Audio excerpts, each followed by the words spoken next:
guys, motornya yang servis sama Alif tadi. Ke pasien udah salah, ke supervisor salah. Tapi kalau mau jalan terus kok ya sangat berat. Ya, siapa belum ada dari itu dikeluarin dari kantor.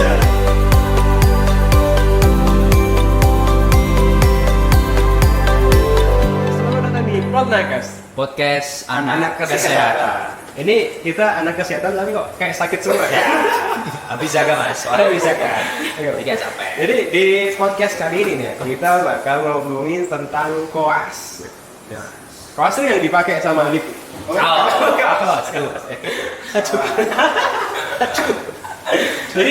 Jadi kita kenalan dulu ya pertama ya. Saya Dr. Felix dan di sini ada Saya Seno mas. Seno Alif ini dari mana Alif? Apa asalnya? Oh iya, saya dari Cirebon. Ini sedang koas ya? Iya. Kalau Seno Saya dari tadi mas. Ya. Seno ini adalah sebuah slogan. Gimana mas? Seno tuh berat ya. Itu video Instagram namanya. Emang itu ya saya coba ini. Ya saya dari Klaten mas. Koas dokter muda sama Mas Alif di RSUD Sudono Madi. Oke. Jadi di podcast ini kita bakal ngomongin seputar tentang koas ya dan dokter muda gitu ya. Siap. Nah, sebenarnya guys, koas itu apa sih? Koas itu apa sih sebenarnya koas itu? Dari siapa diri mas? Besar. Dari mas Alif dulu. Koas. Koas itu. Koas itu singkatan. Oh ya, pasti kata dari Koasisten. koas itu. Jadi asistennya siapa? Asistennya dokter. Tapi kok kita asisten semua orang ya? Tapi kan lucu mas. Udah asisten. Ko itu kan co-pilot. Co-pilot, ya. Cadangannya pilot. Asisten itu kan pembantu. Pembantu dah. Ko tapi asisten. Berarti sudah pembantunya pembantu kuadrat ya. Itu kan jadi Itu asisten guys. Jadi kita pembantu kuadrat. Tuh. Semua kita bantu, kita Pak. Kalau kenapa ada nama yang koas kan? Terus ada lagi nama dokter muda. Ya. Kalau setahu saya sih mas, kayaknya dokter muda itu kayak apa ya? Istilah kerennya aja sih, bukan istilah keren ya, itu memang diperhalus untuk koasisten tadi. Biar kita tidak pembantu Pak. Iya. Ya sebenarnya tetap membantu, tapi paling enggak ya angkat lah nama. Ada nama dokter yang muda. Ada yang muda membantu perkara dunia gitu bisa. Nah, kan koas itu kan kita kegiatannya sebagai pembantu ya di dalam hati pembantu klinik. Kalau zamanku dulu nih, koas itu sebenarnya tidak ngapa-ngapain. Bukan membantu ya? Tidak membantu. Bahkan tidak membantu sama sekali ya. Tapi menurut kalian tuh kenapa ya kita harus ada koas? Kenapa kita nggak langsung aja dari lulus dokter terus jadi dokter? Kan sama-sama dokter muda kan kita lama-lama juga tua kan? Ya. Kenapa guys? Kalian selama puasa udah berapa tahun sih kan? Kita hampir 1 tahun lebih mas, 1 tahun lebih. Udah mau selesai nih. Selama 1 tahun udah bantu apa aja? Koas berarti mas ya? Nah, kalau menurutku kenapa koas itu menjadi penting karena ya kita kan udah belajar ya tentang teori, tentang negatif tindakan-tindakan yang ada di preklinik gitu. Menurut saya koas itu tetap konteksnya kita pendidikan, tetap belajar ya. Jadi menurut saya salah ketika dokter muda itu merasa udah bisa, merasa dia udah tahu segalanya, itu salah. Karena memang kita sampai sekarang pun saya jadi dokter ya nggak tahu apa-apa. itu makanya Tetap merasa kurang ya. jadi menurut saya ya itu kayak ajan untuk mencari tahu atau menerapkan apa sih yang udah kita pelajari. Tapi ya jangan semerta-merta kosong juga mas. Misal kita udah tahu GCS tuh apa aja yang dicari gitu ya. Nah itu ya udah kan kita tinggal mencari tahu kok ternyata realnya orang bisa motoriknya. Motorik apa guys? Motoriknya servis sama Alif tadi. Dia sebelumnya servis motor. Ya itulah motoriknya 5 tuh gini. Nah tapi bukannya malah kita disuruh konsulen gimana GCS, malah kita Malah tahu. Berarti ininya belajarnya kan kita udah belajar tuh, belajarnya kita udah belajar buku Ya. terus. Sekarang di koas memang waktunya kita nerapin. Kita pelajarin tuh ke pasien langsung itu. Meskipun pasiennya tidak rela. Pagi-pagi juga nih.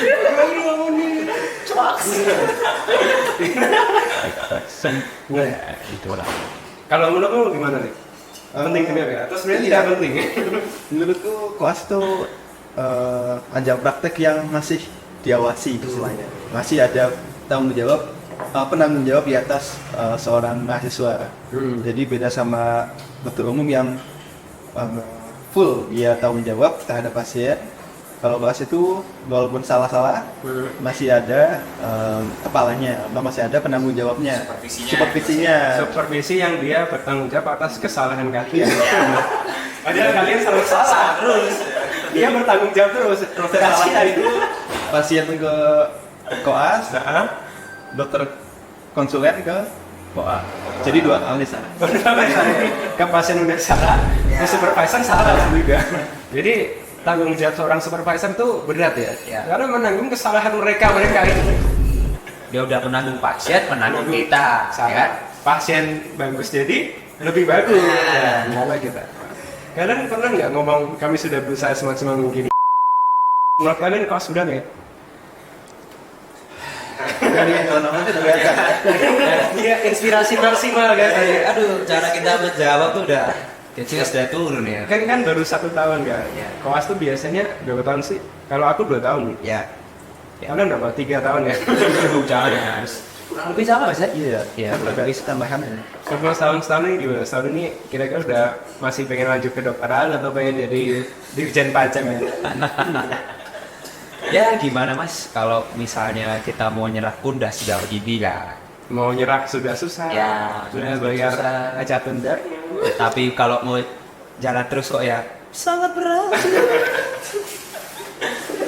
Tapi beratnya gimana? Apa sih yang menurut kalian berat? Kalau aku kan udah lewat, udah lupa. Kalau pada yang masih fresh nih, yang menurut kalian rasa berat tuh apa? Ya, kalau menurutku sih itu tadi ya mas. Jadi memang semuanya kan start from scratch ya. Maksudnya kita dari awal semuanya, termasuk gimana cara kita memanajemen atau tata laksana pasien itu ya menurut saya dari awal itu di Koas ini mas. Karena kalau dibilang itu kayak kita apa ya ngawang gitu nggak sih belajarnya itu. Oh ternyata gimana sih ngasih diazepam itu, gimana sih cara menilai ABC dari pasien itu gimana sih? Saya semua dari awal lagi sih mas sebenarnya belajar, cuma ya maksudnya belajar nerapin bukan belajar dari awal teorinya ya. Jadi iya, tapi maksudnya yang bikin berat Koas kalian itu kalau saat ini gimana? Kalau aku dulu kan waktu Koas itu pas pandemi, jadi Koasku nggak terlalu berat karena kita literally cek pasien ya pakai pelindung gitu, pakai apa kacang dulu. Ya kalau kalian kan ini udah selesai ya pandemi. Koas kalian itu gimana? Mungkin buat teman-teman belum tahu nih beratnya Koas atau jangan-jangan sebenarnya tuh ringan gitu pas cuman gimmick camir aja sama-sama berat. Gimana sih? Tenang, tidak ada dokter spesialis yang nonton. Ya tadi sih mas udah dijawab sama Mas Felix, jadi ada perbedaan antara pandemi sama nggak pandemi.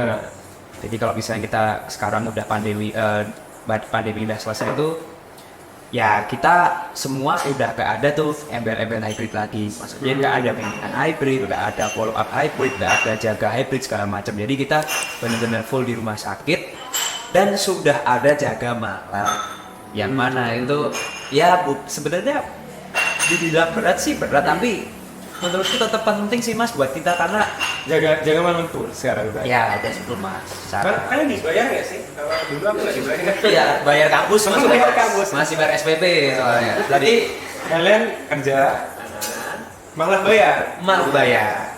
Buat teman-teman Romusa itu kerja nggak dibayar. Kerja dibayar. Orang Jepang tuh suka dengan Koas sebenarnya. Karena udah kerja Kita bayar. sama kayak darusan ya. Ada itulah fakta yang terjadi di lapangan gitu. Betul. Meskipun kerja kita tidak seberapa, tapi tetap kita tidak dibayar, malah dibayar. Ya, jadi beratnya kayak gitu lah mas. Berat di kita, berat di keluarga. Iya. Kalau Alif ini kayaknya santai mulu deh. Tadi kayaknya nggak terlalu berat ya soalnya. Pakai joki ya? Joki Koas. Ada. Oke, itu asli. Beratnya makin ke akhir tahun makin berat. Berarti awal tahun nenteng ya?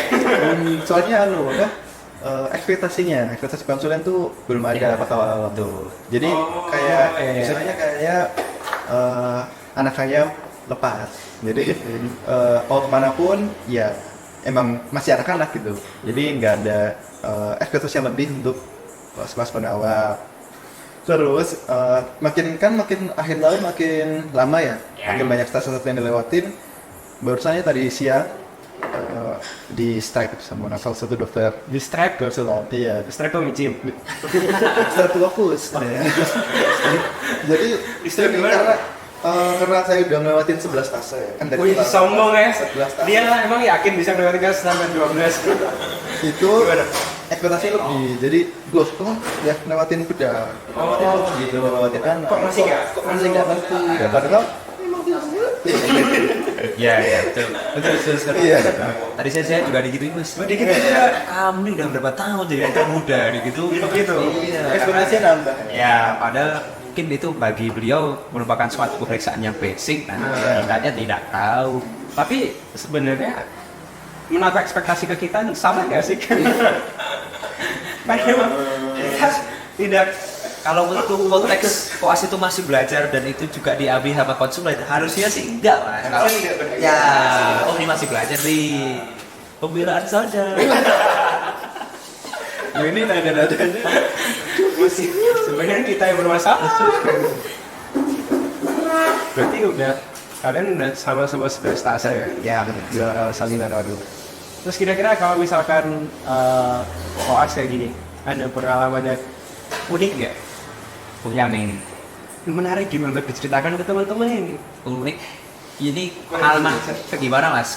Dari koas ke pasien, dari koas ke Pengalaman yang tidak membuat kita berurusan dengan hukum. yang aman-aman aja ya. Yang tidak membuat kita dirujak sama netizen.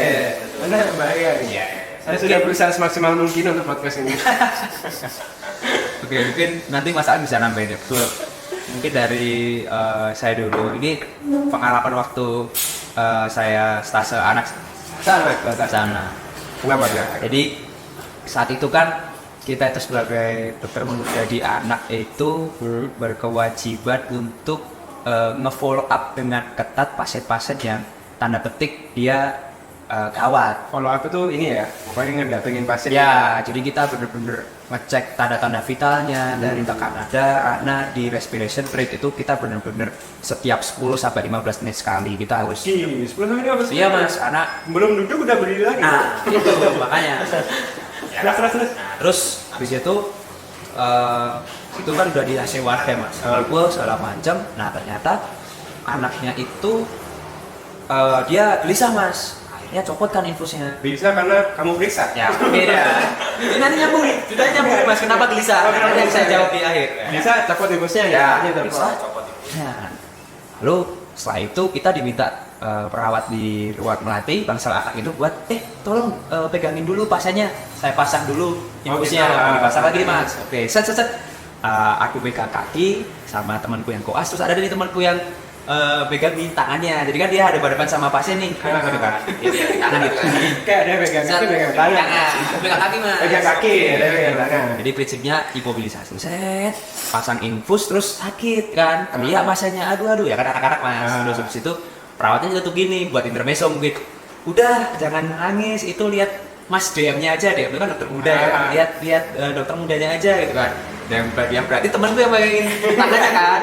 Nah, terus Mas, dengan polosnya anak kecil, itu anaknya ngomong, "Moh eleh." Artinya moh jelek gitu Mas. Jadi saat itu langsung temanku yang pegang itu kesinggung dong. Wah, langsung dia benar-benar dilepas pegangannya kan. Terus dia jalan ke belakang ini, ya kalau ganteng udah jadi artis dong. Gitu. Itulah teman-teman, biar kalian survive jadi koas ya. Harus ganteng ya. Harus good looking gitu ya. Jadi jangan kita agak verbal abuse itu bukan dari konsulen aja, Mas, tapi dari pasien. Sebenarnya pasien juga bisa melihat kejelekan kita ya. Kan dia udah pakai masker nggak? Udah pakai masker, jelek gitu kan. Makanya kita bisa tahu jadi gelisahnya pasien itu karena teman saya. Jadi kalau kalian merasa kurang good looking, ditunda aja koasnya. Jadi bisa ambil pakai perawatan dulu mungkin sebelum koas gitu. Ini sebelum koas di perawatan dulu biar. Soalnya kalau dihina pasien sakit ya. Padahal pakai masker. Padahal pakai masker. Bayangin makanya Orang pakai masker biarnya tambah ganteng. biasanya kan ada bias di situ kan, ya kan. Ini udah pakai apa? Mungkin dia maskernya harus menutup aja. Ada ganti topeng ya. Gitu. Ya tapi Tapi orangnya sehat sekarang. Masih sehat. Kok aja masih berjalan ya? Ya masih sehat. Ya kena penyakit mental ya? Ya masih ya gitu kan. Keren gitu. Ya jadi memang, tapi memang benar sih. Good looking itu faktor yang penting ketika kelas. Loh, itu kalau good looking itu mas, 50% berat di koas itu hilang mas. Iya, good looking itu 50% masalah selesai itu ya. Baik dari nanti konsumen jadi bias, Dari mbak bidan yang SDN. tapi emang mengalami ya, ini kan good looking gitu ya. Wah, Dalam kelas mungkin enak gitu ya, makanya kalian mending ke perawatan. Kalau dari kalian nih ada cerita yang unik ya, atau anda sendiri yang unik? Mas pernah kelilipan? Keliling pak pernah. Pernah. Rasanya ini Sakit perih. nggak bisa melihat. Nggak bisa ngeliat. Ya ini salah satu ceritanya di mata saya stase mata. Stase batas. Lucu deh. Ya, yang belum. Kalau nggak lucu dikeluarin dari kota. Jadi kan kalau suatu tindakan minimal tahu daerahnya atau tahu efek dari suatu tindakan tersebut. Betul. Contohnya efek-efek obat-obatan. Biasanya kita minum paracetamol, minum cetirizine, oh dari ngantuk terus kan dan lalu atau sensasi bapaknya bikin ngantuk ya. Tetes bikin ngantuk. Nah, kita harus tahu efeknya. Maka salah satu temanku itu dia mau mencoba efek dari sebuah obat. Oh dia pengen nyoba efek sebuah obat. Obatnya obat mata. Obat mata. Dia tapi nggak sakit. Sakit. Sakit saya pengen nyoba aja. Karena dia sering inform konsen Iya. pasien itu. Oh gitu. Ini dengan penuh sadar tanpa dibakar alkohol. Bawa alkohol. Kan ini ya, dia keseringan ngomong konsen, Mas kalau pakai sini sama siapa? Kalau pulang jangan cek dulu karena efek obat ini bikin sesuatu yang menggembirakan. Kamu bagian. Nah, efeknya itu jadi dia meneteskan obat tersebut Obat tetes mata nih. Mata. Mata sendiri. Mata sih. Padahal nggak sakit mata. Padahal nggak sakit mata. Nggak sakit mata dikasih obat mata. Ternyata efeknya itu kalau dalam bahasa medis namanya mydriasis ya. Jadi efeknya itu membuat mata itu menjadi terbuka. Oh kali sakit. Yang lebar. Dia lebar sampai bisa melihat Masa depan. Oh ya, mungkin kayak biagukan ya mungkin. Ya oke. Jadi gerakan konsulen apa ini bisa tahu sendiri. Harapannya dia gitu ya. Caranya gitu. Ternyata buat dietisin itu ternyata dua-duanya bukan salah satu. jadi dua matanya enggak ya efeknya langsung lihat masa depan itu. Jadi kan harusnya satu aja minimal bisa tutup terus yang satu bisa berfungsi ya. Iya tuh dua-duanya. Jadi harusnya selama dari pagi sampai malam nggak bisa ngeliat apa. Jadi dia coba saking nggak buat lainnya karena memang perih banget ya. Oke banget ya. Kamu nggak? Saya tahu kalau gitu ya. Dia bikin buka aja kan. Silau. Ada perihnya juga. Silau. Iya bikin silau jadi. Iya, efeknya karena bikin buka matanya, hal-hal dia semua saya masuk fotosensitif. Kalau sedikit aja tuh tidak selalu. Saya dia tuh minum obat yang membuka jalan pikirnya. Harusnya ada fotosensitif yang masuk ke telinga kali ya. Mungkin dia terlalu mendalami lagu orang pinggiran jalan itu mas. Apa itu? Lihatlah dan bukan pakai indriatil. Iya, dia mau dia terlihat ya. Dia waktu stase bedah nyobain pasang kateter. Wah, harusnya sih gitu. Dan dia nyobain ya. Oh dia nyobain mas. Pasang kateter SWL. Sekalian open ginjal ya. Oke, menarik. Ada lagi pengalaman yang mungkin inspiratif karena koas itu selain pengalaman konyol itu juga menjadi banyak opsi dari pasien. Misalkan kalau fokus di pas dulu benar-benar ya ada pasien tuh yang dia tuh karena kita rawat kita full up tiap hari ya situ tiap hari misalnya Bu gimana kabarnya nah, jadi pasien ini karena di visit tiap hari dia sampai benar-benar sayang gue sama disayangi sama pasien tuh Ada. mantap banget. Jadi setelah dia sembuh itu aku dikasih oleh-oleh Hanya untuk Mas Felix. hanya untuk saya Apa kan? pisang. Gak apa-apa. Nilainya kan. Itu memang penting ya. Simple tapi. Mungkin bagi kita pisang biasa, tapi bagi dia mungkin pisang itu adalah segalanya. Oke, selanjutnya ini terkait dengan ini. Kalau tadi kan kisah yang boleh-boleh nih. Sekarang kisah yang inspiratif nih buat kalian. Kira-kira ada nggak? Mungkin di tolong share atau dapat umroh. Seno dulu. Ya, ini mungkin balik lagi ke Bangsa Anak ya. Salah. Lebih banyak sekali pengalaman saya di Bangsa Anak. Salah satunya ini. Jangan-jangan selama ini puasnya 1 tahun di Bangsa Anak. Ya jadi itu waktu saya di Sase Anak itu saya ada pasien, saya masih ingat banget itu namanya Kim. Dia usia 4 tahun. Dia itu kasihan sih Mas, dia itu terkena sindrom itu apa? Glomerulonefritis akut. Oh, ada kenapa? Ya itu memang sering terjadi pada anak ya. Ya, jadi ya gitu ya simptomnya setiap bulan itu ada masa relapse-nya, dia itu datang ke rumah sakit, bukanya ya, secara seluruh tubuh itu buka gitu ya. Nah terus itu pertama kali sepeda sering kan, pasien itu masuk rumah sakit terus pertama kali itu ketemu sama saya. Ya itu pertama kali ketemu ya saya ajak ngobrol, saya apa segala macam. Dia di usia 4 tahun itu kayak udah tanggap loh Mas. Nah, ya ngobrol sama kita tuh udah tanggap. Nah terus selama kelamaan saya juga follow up dia tiap pagi gitu. Kita jadi sering interaksi Mas. Nah terus ada di masa dia itu kayak apa ya? Entah kenapa perawat melati itu kayak menarasikan anak ini tuh kayak suka sama saya gitu loh Mas. Oh berarti ini masih mau nyari ya. Ini berarti berlawanan sama cerita yang tadi. Tradisi ya. Dia good looking, makanya orang nggak suka gitu. Jadi good looking kayak Kuncinya good looking. nanyain apa Mas Eno gitu, mau makan nyari Mas Eno, mau mandi Mas Eno. Jadi ada saat itu terus jadi sampai di dia itu kalau mau diinjeksi obat lewat handphonenya itu Mas, itu harus ada saya gitu ya, bukan harus ada saya sih kayak perawat kayak oh sih gini dulu Mas dulu nggak mau rit, ayo tak laporin Mas dulu. Jadi sehingga jadi mau, jadi dari situ saya kayak berpikir ini anak kecil aja Mas, yang mana dia itu ya masih polos ya, itu bisa nanggepin niat baik kita ke pasien.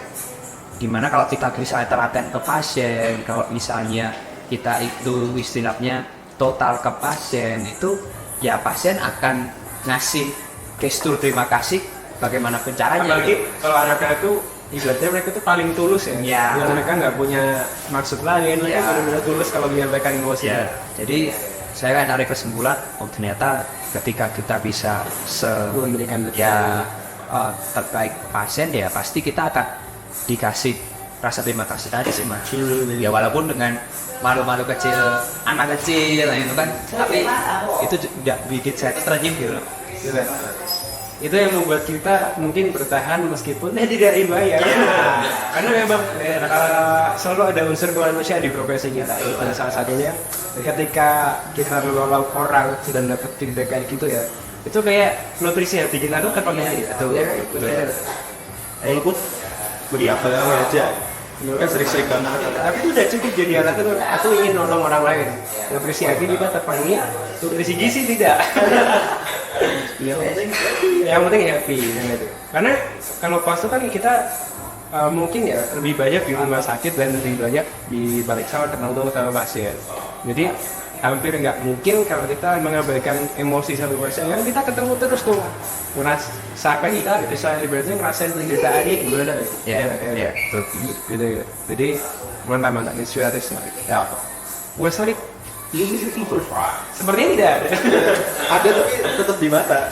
Oh, tetap di mata. Kayaknya mereka berdua ini tidak lulus guys. Jadi satu mata. Terus dan satu anak terus gitu. Gimana? Ini salah tetes nggak jadi hati lagi? Jadi pasien usia tua nenek-nenek itu. Jadi usia 80 tahun, 30 tahunan. Dan kalau hanya itu kawan buram, tidak bisa melawat lagi. Nah, dari keterangan tersebut itu dia sangat kooperatif untuk melakukan percepatan dari diagnosis dengan anak-anak. Terus, dokter saya mau operasi aja bahkan walaupun usianya sudah cukup ya sudah begini ya. Soalnya kebanyakan orang sudah tua biasanya menyeberang atau obatan lain sudah malas gitu ya. Sekarang beliau malah makin semangat untuk dengan walaupun resikonya ya ada tetap ya kegagalan ataupun tidak sesuai saat ekspektasi dulu. Jadi tapi kita tetap optimis. Ya sudah dilakukan operasi sudah selesai, pas visiter ini tuh pasiennya nangis ke dokter. Waktu itu PPDS ya, nangis dan ucap terima kasih karena sudah bisa baca Quran lagi katanya. Jadi sudah benar-benar jadi benar-benar tujuan beliau itu operasi sama ingin istilahnya baca Quran gitu. Jadi benar-benar di kasurnya itu sudah ada Quran dan Quran. Jadi mungkin sudah diterapkan ya sama. Tapi apakah Pak Anda baca Quran juga? Jangan tanya-tanya. Baca buku panduan aja, Jo. Ya. Tapi itu berarti dia berterima kasih karena sudah bisa baca Quran. Iya, jadi ya walaupun sudah berumur, sudah berusia, dia tetap semangat untuk melakukan suatu usaha ya, suatu ikhtiar beliau untuk kembali sebenarnya beribadah menegakkan sih.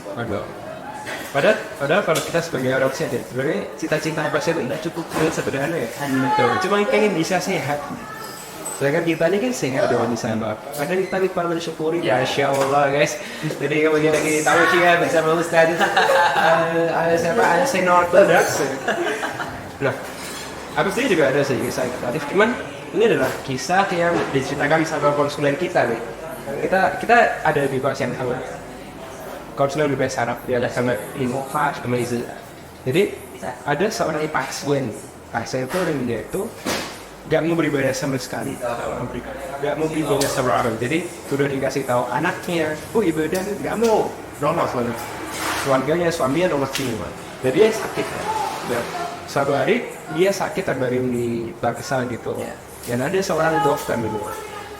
Dokternya bilang, kalau misalnya sembuh, sholat ya.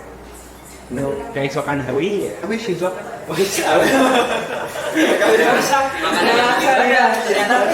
server. Makanya di Solo sana tidak gitu ya. Besoknya tuh anaknya datang ke dokternya. Bu sakit sekali ya Bu. Dok. Terima kasih Bu. Kenapa? Padahal bukan pasien saya gitu kan. Terima kasih dok, karena dekat jadinya. Si saya iwasnya anak waktu saya mau sama ada saya udah minggu baik ibadah pun mau lagi dengan sepuluh mau malah harus double dengan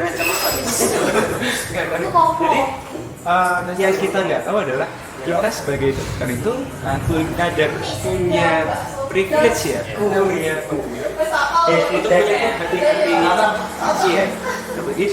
Allah memberikan kuasanya untuk menyentuh hati pasien melalui kita kan, dan itu ya nggak banyak kita syukuri ya.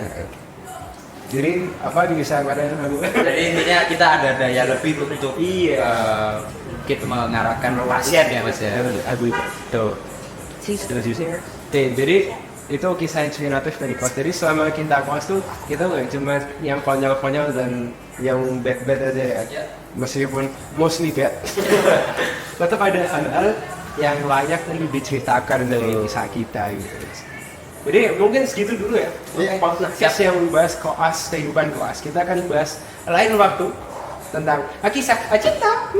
Tidak kita bahas sekarang karena memang kita tidak mengalami. Saya jomblo 5 tahun. Saya 7 tahun. Ya, jadi kita tidak bisa membahas cinta karena tidak ada yang relate di sini. Nanti kita akan mengundang pemateri lain yang punya banyak pasangan. Bukan dokter muda tapi dokter cinta. Dokter cinta. Yang jelas bukan kita. Oke, terima kasih Seno atas. Jadi mas, sama-sama mas. Semoga lulus ya. Sampai jumpa di podcast selanjutnya. Podcast Antara Kesehatan.